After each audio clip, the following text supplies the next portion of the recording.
আন-নাবিয়্যু আওলা বিল মুমিনিনা মিন আনফুসিহিম, নবী হলো ঈমানদারের জানের চাইতে আরো নিকটে হাজির ও নাজির। এইজন্য আশিক যখন নবীর উপরে দুরূদ পড়ে সালাম দেয়, রাসূল বলেন আমি তারে চিনি, তার বাপকে চিনি, তার চোদ্দ গোষ্ঠী চিনি, কিয়ামত পর্যন্ত তার নসলে কে হবে নাকি না হবে, কে জান্নাতি নাকি জাহান্নামী, আমি সব চিনি।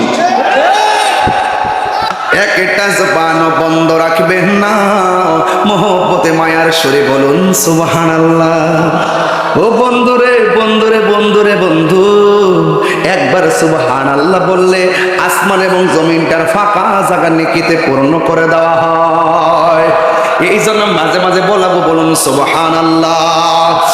এ বন্ধু, আমার নবী বলেন মা পাইছি, আপনার সন্তানটারে নিয়ে যান, আমি দোয়া করি আল্লাহ যেন তারে মর্দে মুজাহিদ বানাইয়া দেয়।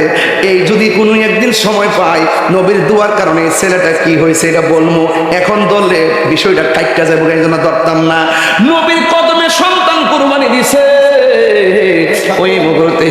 ওই মুহূর্তে ওই সন্তানটা জন্য আমার নবী দোয়া করছে। আমার নবীর মতন মুস্তাজিবুদ দাওয়া এই পৃথিবীর মধ্যে কেউ নাই। নবী যদি বলে আল্লাহ দেও, আল্লাহ দিয়া দেয়। নবী যদি বলে আল্লাহ ক্ষমা করে দাও, আল্লাহ ক্ষমা করে দেয়। নবী যদি বলে আল্লাহ আমার উম্মত গুলারে তুমি জাহান্নাম থেকে মুক্তি দিয়া জান্নাত দিয়া দাও, আমার আল্লাহ মুক্তি দিয়া দিবে। কথা বলেন ঠিক কিনা? আমার নবী, আপনার নবী রহমাতুল লিল আলামিন, ওই মুহূর্তে নবীজি ডাক দিয়ে বলে মা তোমার সন্তানটা লইয়া যাও, আমি তার জন্য দোয়া করে গেলাম। এই কথা বললাম, আমার নবী সাহাবায়ে কেরামদেরকে নিয়ে রওনা হয়ে গেছে। ওই দিকটার কাফেররা মিটিং করেছে, যারা মারি আর না মানে ধরি আর না ধরি, নবীজির যেখানে পাইবে সেখানে শেষ করে পালাইবে। জোরে জোরে কি নাউজুবিল্লাহ বলা যাবে না। এ আব্বু রে আব্বু,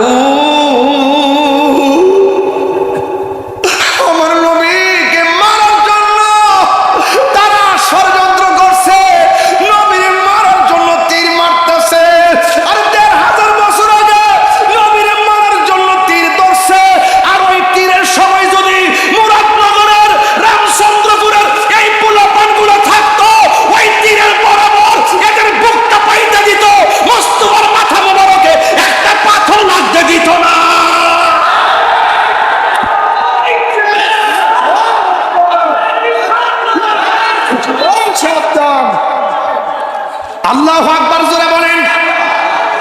আপনাদের চিন্তা এমন আছে কি আসে না? আরে যেই নবীর বদন মোবারকে একটা মশা মাছি বসে নাই, ওই নবীর বদন মোবারকে কাফেররা পাথর মারছে।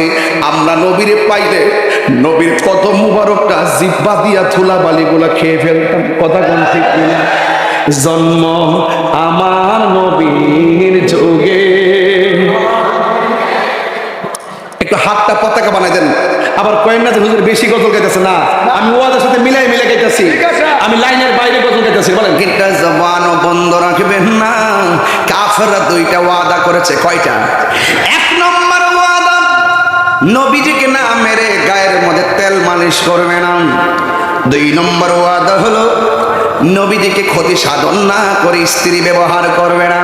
আপনারা জবান খুলি বলুন নবীজিকে হেফাজতের মালিককে। ওই যুদ্ধের ময়দানে সব কাফেররা শুধুমাত্র নবীজিকে টার্গেট করেছেন। এবার একটা বিয়াদব আমার নবীর বরাবরে তীর ঢুকেছে। আমার এই মাহফিল, এই বেটারা, এই পাগলাটা ঘরের মধ্যে কইছে হুজুর এই ওয়াকিয়াটা একটু বলবেন, এই জন্য ঘটনাটা তুলছি। তাদের মর্জি মতো আজকে ওয়াজটা কইরা দিতেছি রে বাজান। হ্যাঁ বন্ধু, ওই যুদ্ধের ময়দানে আমার নবী হলেন সেনাপতি, ওই মুসলমানদের নেতৃত্ব দেয়। এবার ইন দি মিন টাইমে সাহাবায়ে কেরাম যুদ্ধ শুরু করলেন। একটা বিয়াদব নবীর বরাবর তীর ধরেছে। সাহসটা কত দেখছেন রে বাবা। নবীর বরাবর যখন তীরটা ধরছে, ধরাহাত করে নবীর একটা সাহাবী, যার নাম হলো হযরতে তালহা, এটা দেখা আর সহ্য করতে পারে নাই, দৌড়াইয়া যাইয়া আমার নবীর এমন ভাবে জড়াইয়া ধরলো, এমন ভাবে জড়াইয়া ধরলো। ও বন্ধুরে বন্ধুরে, ও বন্ধু, এবার আমার নবীরে জড়াইয়া ধরার পরে ওই মুহূর্তে কাফেররা যেই মাত্র তীরটা মারছে, ওই সাহাবীর পিঠের মধ্যে তীরটা ঢুকে গেছে। দ্বিতীয়বার আরেকটা তীর মারছে, ওই তীরটা পিছন দিকটা দইরা কলিজাটা স্পর্শ করে ফেলেছে। আমার নবী ডাক দিয়ে কই তালহা রে, তুমি যে আমার এমন ভাবে জড়াইয়া ধরলা, কেন তুমি আমার এমন ভাবে জড়াইয়া ধরলা?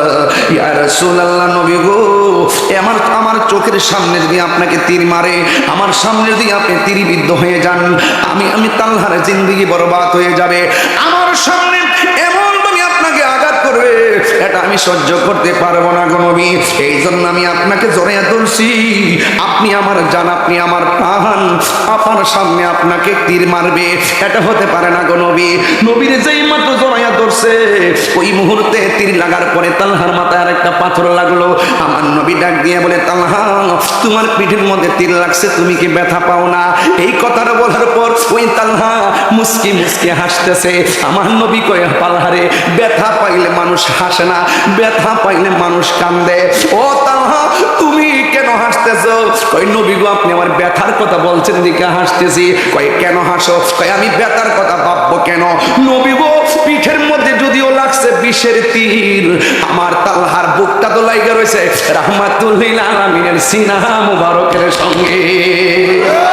ইয়া রাসূলুল্লাহ, নবী গো, ও মায়ার নবী, আমি ব্যথা পাই না গো মায়ার নবী। এবার আমার নবী তো গায়েবের খবর দেনেওয়ালা, কথা বলেন, আমার নবী তো গায়েবের খবর দেনেওয়ালা। আমার নবী বলেন, তালহা, যে এইভাবে তোমার শরীর থেকে রক্তক্ষরণ হচ্ছে, মনে হয় তুমি দুনিয়া থেকে বিদায় হয়ে যাবে। ও তালহা রে, ও তালহা, তুমি আমার যেইভাবে ধরছো, মনে হয় যেন তুমি দুনিয়া থেকে বিদায় হয়ে যাবে। তীরের আঘাতের চাইতে মরণের কষ্ট বড় কঠিন। এরপরে তালহা আরো বেশি বেশি করে মুস্কি হাসতে শুরু করলো। ওই তালহা ডাক দিয়ে বলে, নবী গো, আপনি আমারে মরণের যন্ত্রণা ভয় কেন দেখাইলেন গো নবী? কয়, তুমি জানো না মরণের যন্ত্রণা বড় কঠিন, মরণের যন্ত্রণা বড় কঠিন, আমার যন্ত্রণা বড় কঠিন। 7 সমুদ্র 13 নদীর পানি মুখের মধ্যে ডাইলা দিলেও মরণের রুহুটা নেওয়ার আগে যে একটা সৈত্রানা শুরু হয়, রুহুটা নেওয়ার আগে যেই মরণ যন্ত্রণার কামড় শুরু হয়, রুহুটা নেওয়ার সময় যে একটা তাইস্তরানি শুরু হয়, ওই আজরাইলকে দেখা মাত্র আজরাইলের ধাও মারলে তোমার রক্তগুলা পানি হয়ে যাবে, আজরাইলের ধাও মারলে হাড্ডিগুলা খুলে যাবে। আজরাইলের দাও যে খাইছে সে বুঝবে। আমি যে ওয়াজ করতেছি কি দলিলের বাইরে কথা বলতেছি, সমাজতান্ত্রিক কথা বলতেছি, ইমানতান্ত্রিক কথা বলতেছি। আমি সব মাইরা ওয়াজ করতেছি, মদিনায় যেতে চাই কি চাই না, মারহাবা কর। তবে নবীরে ভালোবাসতে হবে।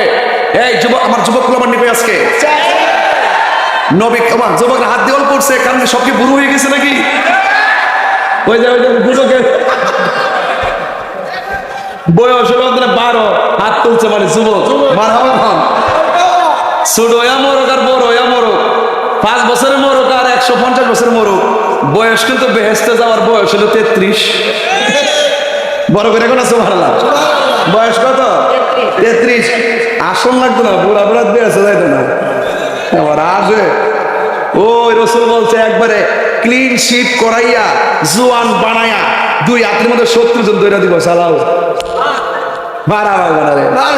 একবার আমার একটা হুজুর, তাহলে আমরা বড়ি কই যাবো? দুনিয়া দিয়ে 1 বড় 2 বড় নাম লইলে বড়ি দাও লইলে বেশ, তাছাড়া আমরা হাতে 70 জন ধরাই দিব, ওখানে আমরা বউয়াই দিলে সহ্য করতে পারবো নি?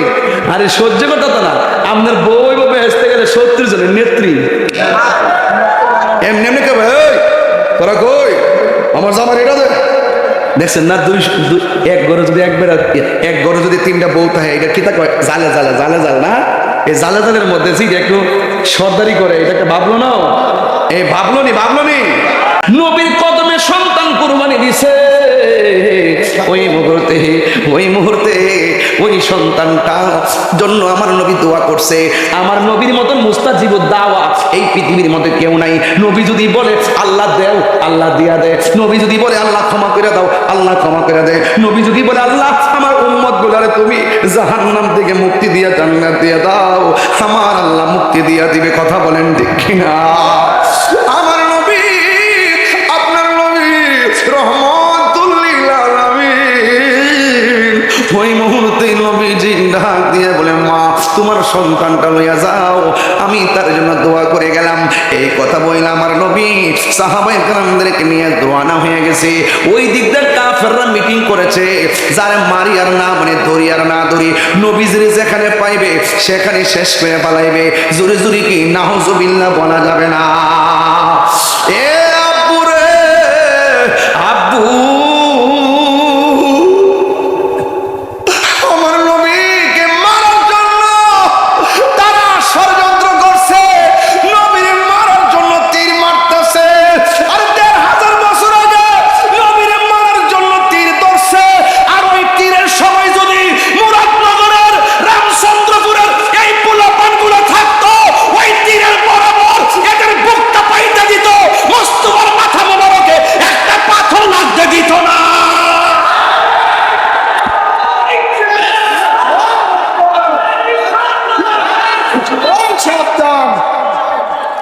আল্লাহু আকবার জোরে বলেন। আপনাদের চিন্তা এমন আছে কি আসে না? আর যেই নবীর বদন মোবারকে একটা মশা মাছি বসে নাই, ওই নবীর বদন মোবারকে কাফেররা পাথর মারছে। আমরা নবীরে পাইলে নবীর কদম মোবারকটা জিহ্বা দিয়া ধুলাবালিগুলা খেয়ে ফেলতাম। কথা কোন ঠিক কিনা? জন্ম আমার নবীর যুগে। একটু হাতটা পতাকা বানাই দেন। আবার কয়েন না হুজুর বেশি গজল গাইতেছে না, আমি ওয়াদের সাথে মিলাই গাইতেছি, আমি লাইনের বাইরে গজল গাইতেছি। বলেন জন্ম আমার নবীর যুগে। ইয়া রাসূলুল্লাহ, দেখেন দুনয়নে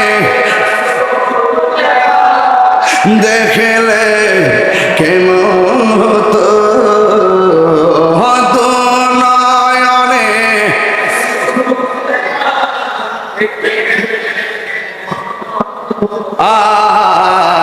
জন্ম আমার নবীর যুগে।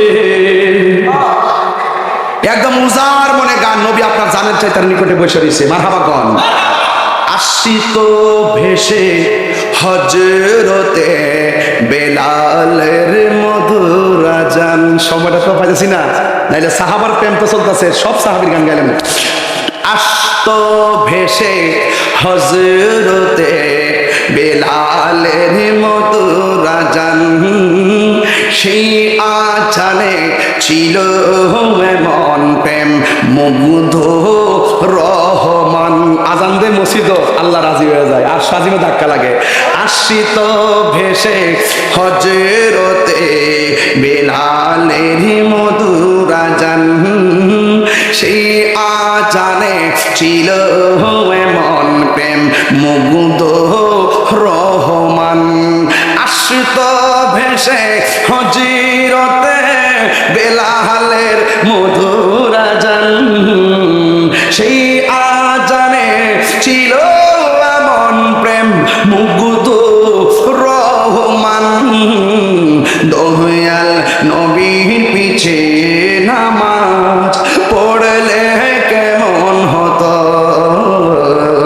দয়াল নবীর পিছে নামাজ। আসলে একটা কথা কইতাম না, আসলে কথা বলতাম নি। পড়ছি আমি নাতে রাসূল, পাশে নূরের নবী। নাতে রাসূল শোনে নবী, দিতেন মুচকি হাসি। ঠিক না? আন্নাবিয়্যু আওলা বিল মুমিনিনা মিন আনফুসিহিম। নবী হলো ঈমানদার জানের চাইতে আরো নিকটে হাজির ও নাজির। এই জন্য আশেক যখন নবীর উপরে দুরূদ পড়ে সালাম দেয়, রাসূল বলেন আমি তারে চিনি, তার বাপকে চিনি, তার চোদ্দ গোষ্ঠী চিনি, কিয়ামত পর্যন্ত তার নসলে কে হবে নাকি না হবে, কে জান্নাতি নাকি জাহান্নামী, আমি সব চিনি। রাত্র কি খুব বেশি হয়ে গেছে? তাহলে মাহফিল 3 দিন ব্যাপী হওয়ার কারণেই আমাদের বক্তাগুলোর একদম টাইমলি টাইম যেন অল্প অল্প সময় যেন শেষ হয়। কথা বলেন ঠিক কি না? কারণ 3 দিন তো আপনারাই আসবেন, ঠিক কি না? আপনারাই তো আসবেন, আপনারাই যে শ্রোতা, নাকি আসমান থেকে আইবো আর কেউ? তাহলে প্রতিদিন আপনারা আসবেন। আজকে আমরা শুধুমাত্র হাজিরা দিয়ে গেলাম, মারহাবা বলেন। তবে আপনারা কি আমার কথায় রাগ করতেছেন? এবার বলেন জন্ম হলে কেমন হতো, জন্ম আমার নবীর যুগে। দুনয়নে রাসূল পাক দেখলে কেমন হতো,